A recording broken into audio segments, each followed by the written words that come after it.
Hola a todos, bienvenidos a este nuevo vídeo técnico en el que vamos a abordar la segunda parte de los ciclos combinados, ciclo de doble etapa frigoríficos. En este caso, nuestro trabajo va a ceñir a los ciclos de inyección total y otros dos más, pero empezamos por el de inyección total. Como vemos en la figura de abajo, tenemos dos compresores. Un compresor de alta, lo llamado segunda etapa, que es el compresor de alta, y el compresor de la primera etapa, el de baja. Empezamos a aspirar, empezamos a aspirar del evaporador, ¿vale? El punto 1, lo estamos viendo, ¿vale? a la temperatura de evaporación correspondiente a baja temperatura, la más baja de todas. Pongamos, por ejemplo, de menos 30 grados. ¿Vale? En caso de amoníaco podemos irnos a temperatura de evaporación más baja, entrando en proceso o en una situación de vacío técnico. En presión relativa se refiere, en lo que se refiere a presión relativa. Bien, entramos al evaporador, vamos al compresor, se comprime hacia el punto 2, a la denominada presión intermedia, que ya habíamos visto en el vídeo anterior a qué equivalía. Descarga totalmente hace toda la descarga, porque es inyección total, sobre un separador de intermedia, específicamente diseñado para ello, un separador de líquido, y es aspirado a una temperatura un poquito más fría, porque se expansiona todo el refrigerante de la etapa de alta, se expansiona ahí dentro. ¿Qué es lo que pasa? ¿Qué es lo que va a pasar? Pues bien, aquí observamos que un porcentaje, el porcentaje de caudal másico equivalente a la aspiración del compresor número de temperatura positiva es aspirado al punto 3 y comprimido hasta el punto 4, hasta el punto ya de salida de, pongamos, 40 grados de condensación. De cualquier otra manera tendría que haberse realizado así, como ya comenté anteriormente, con un punto determinado a una temperatura evidentemente pues muy elevada y en un régimen y en eficacia total. Así que este es el caso más efectivo. Nosotros recalentamos, evidentemente nos tenemos que separar de esta temperatura de saturación, del punto 7, y lo elevamos hasta el punto 4. Bien, del punto 4 se condensa hasta el punto 5, ya una vez debidamente enfriado, se expansiona, fijémonos bien, se expansiona en el separador de intermedia con una cierta cantidad de refrigerante a la presión de intermedia, a presión y temperatura intermedia correspondiente. Esos vapores se llevan a saturación con cierto grado de recalentamiento, aunque aquí no lo podemos apreciar, pero debe llevar cierto grado de recalentamiento, y son aspirados hasta el punto donde se recogen otra vez en el compresor de alta presión. Evidentemente la temperatura que reina es la temperatura correspondiente dentro de ese espacio, dentro de este separador de intermedia, separador de líquido de intermedia, es el espacio recogido a la temperatura correspondiente a esa presión. Por lo tanto, una vez mezclados con la descarga en el punto 2, estos vapores se desrecalientan, como estamos viendo. Aquí hay un efecto de recalentamiento entre el 2 y el 3 necesario para que el compresor el compresor de alta no llegue a temperaturas disparatadas, y el ciclo se cierra así. Evidentemente este líquido que hay aquí, ¿vale?, se lleva a saturación hasta el punto 8, donde es recogido de cualquier medio. Si en este caso no es bombeado, en este caso es una expansión estándar, una expansión seca, se expansiona hasta el punto 9, ¿vale?, que es la temperatura de evaporación, y en este caso aquí es lo que tendríamos nuestro evaporador. A título general, este es un sistema estándar en casos de cámaras de congelados y situaciones pues, de muy baja temperatura. Aquí en la siguiente imagen vamos a describir un proceso someramente, ¿vale? El proceso de inyección total, ¿vale? Pero con amoníaco, en el cual tenemos un sistema booster, es decir, un compresor de baja y un compresor de alta, como teníamos en la descripción, un separador de media presión, intermedia, pongamos por ejemplo que esté a -10, y un separador de líquido necesario para desarrollar el sistema por inundación de amoníaco a -30. El compresor de alta presión aspira los vapores que hay en el separador de intermedia, los comprime, condensa, pasa por su depósito de líquido, y aquí hago mucho hincapié en que no entramos en detalle de instalaciones de amoníaco, en el cual ya hay sistemas de enfriamiento de aceite, hay otro tipo de peculiaridades añadidas, sino que solamente nos ceñimos al esquema en sí, al esquema de trabajo que tenemos. Se expansiona totalmente y de una manera controlada en el separador de intermedia, produciéndose con la aspiración del compresor de alta la presión intermedia, a la vez que aquí vemos que la descarga total del compresor de baja se realiza en este separador, en la parte inferior, ¿vale? Donde aquí se mezcla líquido con vapor, es aspirado, y esa cantidad de líquido, ese refrigerante ya llamado saturación, bien por gravedad o bien por bombeo, es llevado hasta otro separador de baja presión, aquí lo vemos, donde se cierra el circuito por los evaporadores, se recoge el líquido, se bombea o va también por gravedad, se cierra los evaporadores, vuelve de los evaporadores en vapor o en líquido con vapor, y es aspirado a la presión de baja y temperatura de baja correspondiente hacia el compresor correspondiente al de baja presión. ¿Vale? Aquí vemos anexo su circuito, su esquema de Molière, y podemos observar aquí entre el punto 6 y hasta el punto 3, punto 6 y punto 3, cómo se realiza el enfriamiento a la presión intermedia del fluido de la descarga del compresor de baja temperatura. Y esto ya es el proceso de bombeo. Vale, aquí ya hablaremos más adelante de este proceso, de este sistema, pero es importante saber que es cómo se produce que es un proceso de bombeo a un circuito de doble etapa, un sistema booster, ¿vale? Que en sí se cierra a este espacio de aquí. Bien, este es el sistema de doble etapa, que en mis instalaciones de amoníaco hay que hacer mucho hincapié porque es el que se lleva la palma, pero hay otro sistema. Vamos a los ciclos de cascada. ¿Qué pasa en un ciclo de cascada a voz genérica? En un ciclo de cascada tenemos dos compresores de alta temperatura y baja temperatura.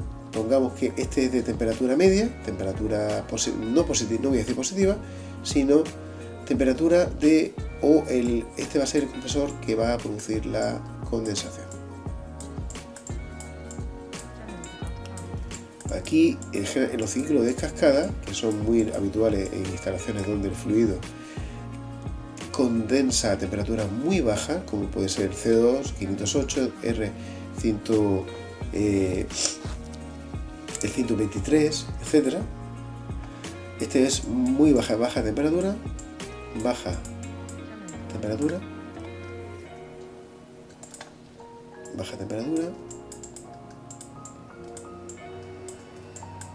pero también a una presión relativamente alta. Por lo tanto, nos hace falta condensar a unas condiciones de temperaturas muy bajas, que nos obliga evidentemente a usar ya otro refrigerante. Esto es un circuito de 404 estándar, puede ser 404 o 124.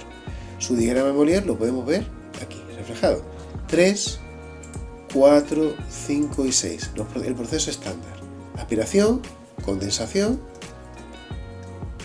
expansión y evaporación. ¿Dónde evapora? El tema está en que evapora en un intercambiador específicamente diseñado ¿vale? Puede ser un intercambiador de placas, puede ser un intercambiador específico como tubular, o un Vaterus o un condensador propio para este tipo de trabajos, donde la expansión se produce, o sea, el fluido condensante trabaja a una temperatura de condensación rondando entre menos 10 y menos 20 grados, es decir, muy baja, y es temperatura sine qua non necesaria para que el otro fluido, el fluido 2, el 508, pueda condensar a unas presiones y se quede a un régimen que, como estamos viendo, dentro de un régimen subcrítico estándar con el que se pueda manipular. No se eleve demasiado la presión, puesto que estos refrigerantes, como este gas, su presión, o el CO2, su presión de trabajo en régimen de condensación normal, que podría ser 40 grados, supera la presión transcrítica, con lo cual tendríamos que intervenir de otra manera en el circuito, de una manera transcrítica, y no de la que estamos viendo, que es un circuito en cascada.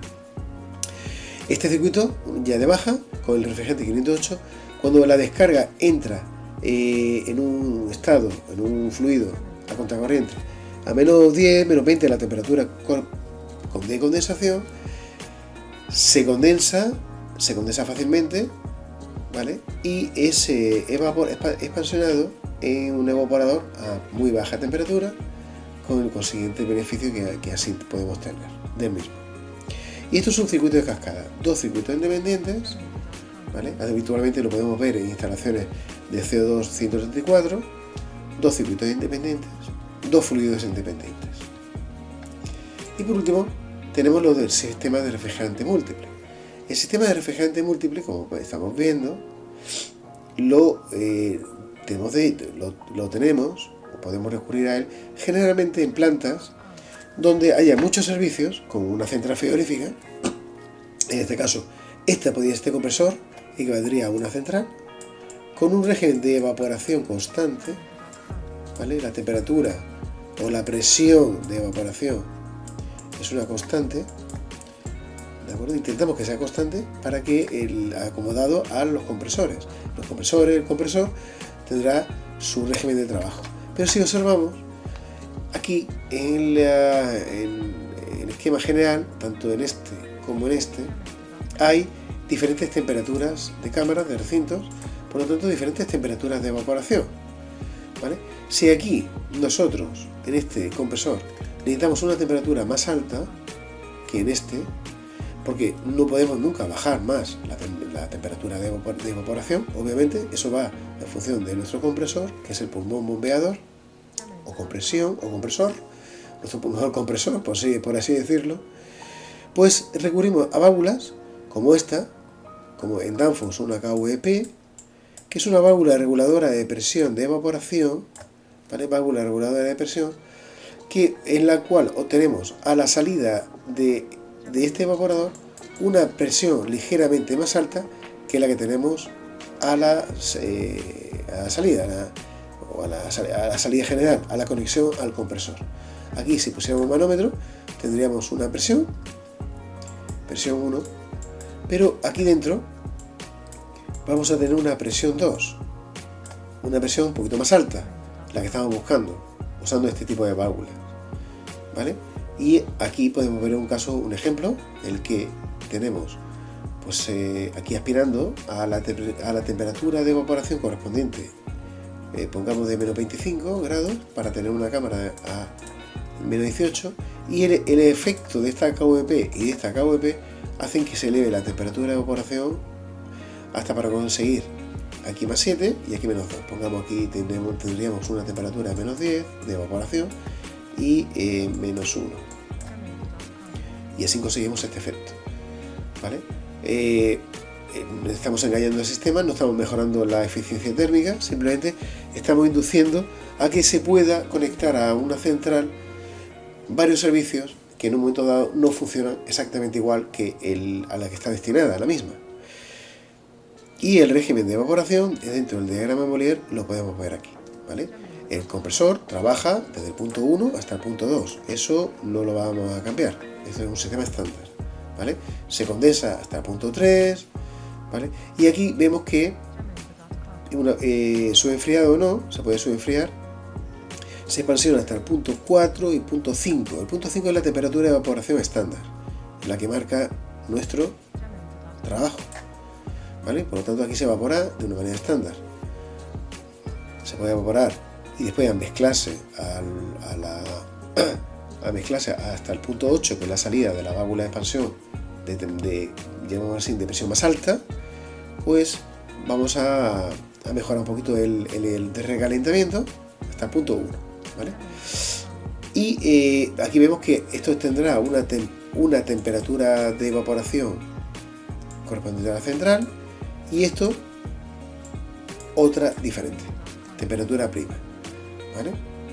Y este sería así, tendríamos que representar nuestro ejercicio hasta el punto 6, que es la salida de la válvula de expansión, ¿vale? ¿De acuerdo? Donde aquí este punto, este enfriamiento, que es esta bajada de presión, se corresponde entre la presión generada por la válvula y conectada a la presión de aspiración del compresor con el debido de recalentamiento.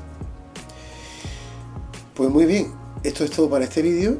Aquí hemos estado en estas dos partes, hemos estado explicando los distintos ciclos de enfriamiento que nos podemos encontrar, de inyección parcial e inyección total, que son los estándares, los sistemas cascada y los de refrigeración múltiple utilizando válvulas de regulación de presión. Espero que haya sido interesante. Bien, eso es todo para este vídeo. Muchas gracias por vuestra atención. Recuerda que si tenéis alguna cuestión sobre algún tema, pues no dudéis en consultarla, que la intentaremos resolver lo antes posible. Así pues, también os agradecería mucho que compartierais este vídeo y por supuesto nos vemos en el siguiente. Hasta pronto.